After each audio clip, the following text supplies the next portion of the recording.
தொலைநோக்கு பார்வை குறித்து சுவாமி விவேகானந்தரின் விஷன்.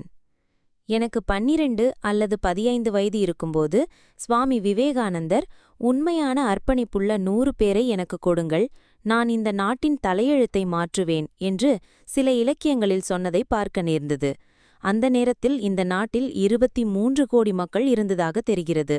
ஆனால் உண்மையிலேயே அர்ப்பணிப்புள்ள 100 பேரை அவரால் கண்டுபிடிக்க முடியவில்லை.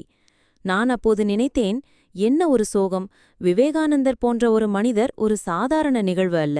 அவர் போன்ற மனிதர் தினமும் தோன்றுவதில்லை. அவர் வரும்போது இந்த பரந்த நாட்டில் 100 பேரை கூட கொடுக்க முடியவில்லை என்று. இந்த கலாச்சாரத்திற்கும் இந்த நாட்டிற்கும் இது ஒரு பெரிய சோகமாக எனக்கு தோன்றியது. ஒருவருக்கு அபாரமான தொலைநோக்கு பார்வை இருந்தது, மேலும் அதனால் பல விஷயங்கள் நடந்துள்ளன. இன்றும் அவர் பெயரில் மனித நல்வாழ்வுக்காக நிறைய நடக்கிறது. அவருடைய தொலைநோக்கு பார்வையால் நிறைய நடந்திருக்கிறது. அந்த காலத்தில் அவருடன் வாழ்ந்த மற்றவர்கள் எங்கே? ஆனால் அவரது தொலைநோக்கு பார்வை இன்னும் ஏதோ ஒரு வகையில் செயல்படுகிறது. அதனால் நிறைய நல்வாழ்வு கிடைத்துள்ளது. ஆயிரக்கணக்கான மக்கள் இதே தொலைநோக்கு பார்வை கொண்டு சென்றிருந்தால் இன்னும் சிறப்பாக நடந்திருக்கும்.